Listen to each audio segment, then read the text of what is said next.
Imagine spending a few $1 million developing an app and launching it globally, only to find out it confuses users in Tokyo, frustrates those in Nairobi, and eliminates your audience in New York, and a few weeks later, you've lost everything.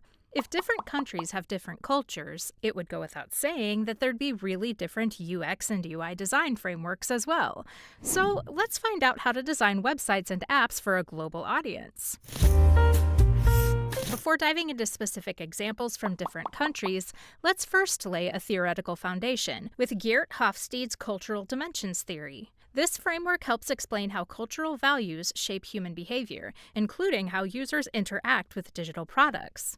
Hofstede identified 6 dimensions, such as power distance and individualism versus collectivism, that reveal how users from different cultural backgrounds perceive hierarchy, authority, and individuality. For instance, in countries like India and Malaysia with higher power distance scores, users are comfortable with hierarchical structures. This expectation is reflected in the UX of websites in these regions, where menus are often layered and navigational structures are more complex. In contrast, countries like Denmark and the Netherlands with low power distance scores favor flatter hierarchies and simpler navigation, giving users a sense of control and equality. By understanding these dimensions, UX and UI designers can better adapt interfaces to meet user expectations in different cultural contexts, setting the foundation for design decisions. Building on Hofstede's framework, Edward T. Hall's concept of high context and low context cultures further refines how information is processed and understood across different regions. High context cultures, such as Japan, China, and parts of the Middle East, rely on implicit communication, where users expect to gather information from contextual clues rather than explicit instructions. In UX design, this leads to information-dense interfaces. Take Yahoo Japan, where large amounts of content, ranging from news to ads and widgets, are presented on a single screen. Users in these regions are comfortable with the complexity and can easily navigate through multiple layers of information. Conversely, low-context cultures like the United States and Germany prefer direct and clear communication. The websites here, such as those by Apple and Google, feature minimalist designs with ample white space, guiding users clearly toward key actions. This design caters to a cultural preference for clarity and efficiency. By understanding whether a region is high context or low context, designers can choose whether to prioritize minimalism or maximalism, aligning their designs with local communication styles. Once we understand how information should be structured, the next crucial element is color, which varies significantly in meaning from culture to culture. Color psychology is deeply ingrained in cultural beliefs and can affect how users engage with digital interfaces. In China, for instance, red symbolizes prosperity and good fortune, making it a dominant color for e-commerce platforms like Alibaba and JD.com. Conversely, in South Africa, red is associated with mourning, so using it in celebratory contexts may be off-putting. Similarly, white, which symbolizes purity in Western cultures, is linked to death and mourning in countries like India and China. On the other hand, green, which holds sacred significance in Islamic cultures, can symbolize illness in regions like Indonesia. These examples highlight how color symbolism can shape emotional responses to digital experiences. Studies by Andrew Elliott at the University of Rochester emphasize how color influences both emotional and cognitive responses. As designers, understanding the cultural significance of colors is crucial in ensuring that digital interfaces elicit the intended emotional responses from users across different regions. After considering color, the next step is to balance text density and visual hierarchy, which varies significantly between regions. In Western countries like the United States and Scandinavia, minimalism dominates. Users prefer simple, clean layouts with clear visual hierarchies that make information easy to digest. Research by the Interaction Design Foundation found that Western users value fewer elements on a page, which helps reduce cognitive load and facilitates faster decision-making. In contrast, East Asian cultures, such as China and Japan, often prefer information-rich designs. Platforms like Taobao and Rakuten offer dense interfaces filled with information, reflecting cultural preferences for detail and thoroughness. In these regions, users want all the details up front, even if it means sacrificing the clean, open layouts typical of minimalist design. This contrast between maximalism and minimalism highlights the importance of catering to cultural expectations around content presentation. Western users value clarity, while East Asia users prioritize information accessibility, and both approaches have a place in global design. Now that we've addressed how to structure content, let's shift focus to another key aspect of UX and UI design: trust and security. Data privacy concerns differ across regions, heavily influenced by local laws and cultural attitudes. In Europe, where the General Data Protection Regulation, or GDPR, governs data privacy, transparency and consent are paramount. European users expect to see clear privacy notices, cookie consent pop-ups, and detailed explanations of how their data is used. For UX designers, this means prioritizing transparency and giving users control over their data. In the United States, while users are becoming more aware of data privacy concerns, they tend to prioritize convenience and personalization. For American users, the ability to get personalized services often outweighs concerns about data privacy. However, regulations like California's Consumer Privacy Act, or the CCPA, are pushing U.S. companies toward more transparent data practices, similar to those in Europe. In China, convenience and utility take precedence over privacy. Apps like WeChat handle vast amounts of user data, but the trust is built around the platform's ability to integrate services seamlessly, offering users unparalleled convenience in daily life. A Deloitte survey underscores these regional differences, showing that European users prioritize data transparency, while American and Chinese users focus more on ease of use and the value they receive from digital services. Designers must align their trust-building elements with these local priorities. Beyond trust and security, language is another critical factor in global UX and UI design. Typography plays a key role in ensuring that designs accommodate different languages and writing systems. In Western languages like English and Spanish, which read left to right, or LTR, typography is often simpler to implement in digital design. However, for right to left, or RTL languages like Arabic and Hebrew, entire interfaces must be mirrored to accommodate the flow of text.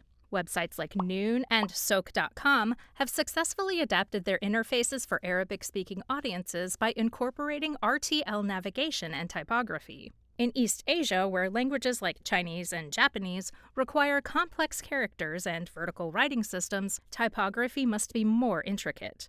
Platforms like Weibo and Line have mastered the balance between linguistic complexity and user experience, ensuring that text remains legible without overwhelming the interface.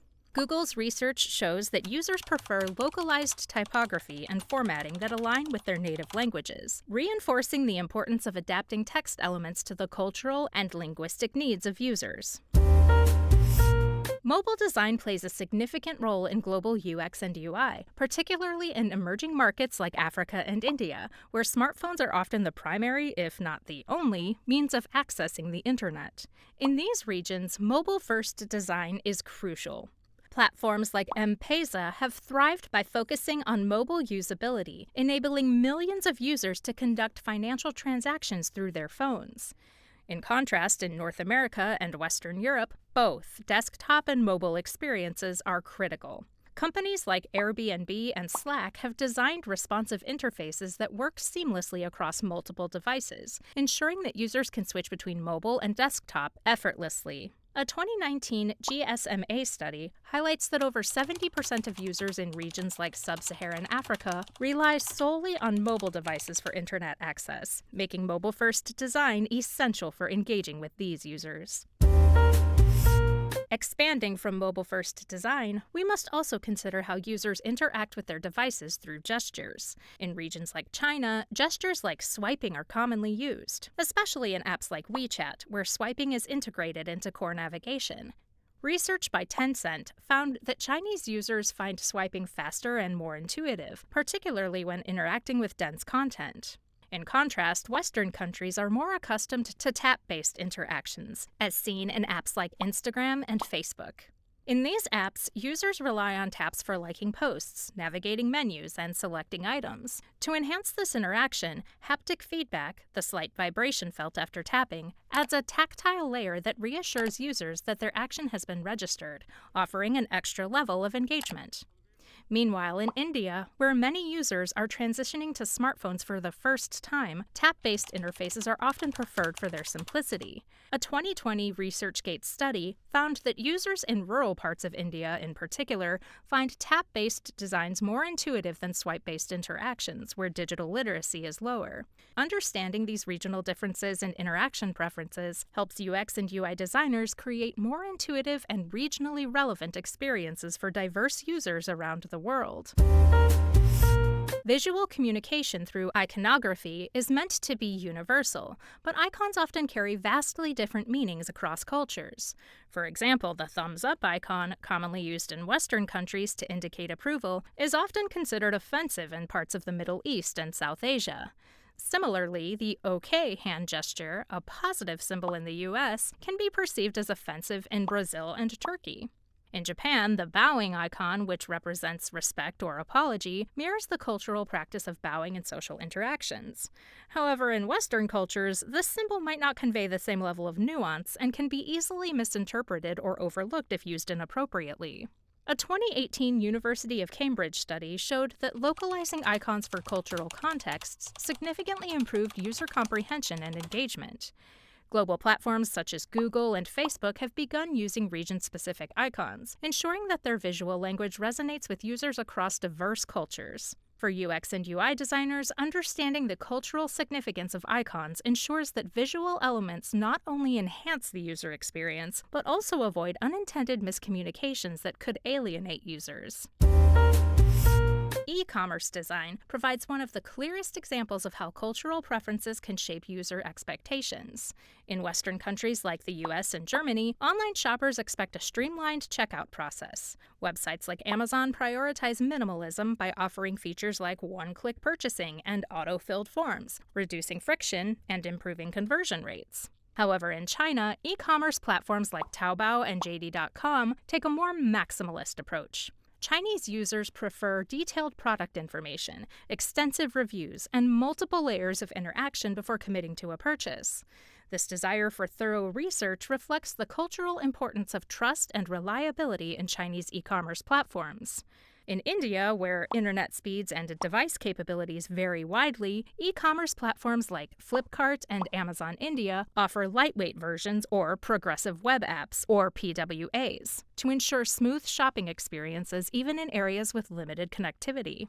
Additionally, Indian users prefer seeing multiple payment options at checkout, such as cash on delivery, or COD, and Unified Payments Interface, or UPI, both of which help build trust and enhance usability. A Statista report shows that mobile e-commerce is experiencing significant growth in emerging markets like India and Brazil, where smartphones are the primary device for online shopping. This trend highlights the need for mobile-optimized designs tailored to regional preferences for navigation, payment methods, and user behavior. As we've seen throughout this exploration of global UX and UI design, culture plays a fundamental role in shaping user expectations and interactions.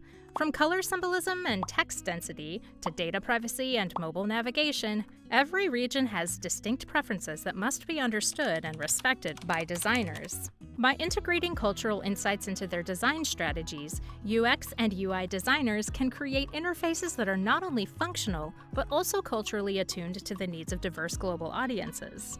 Whether catering to minimalist Western users, maximalist East Asian consumers, or addressing concerns around data privacy in Europe, global UX and UI design is about building digital experiences that resonate with users, no matter where they are in the world.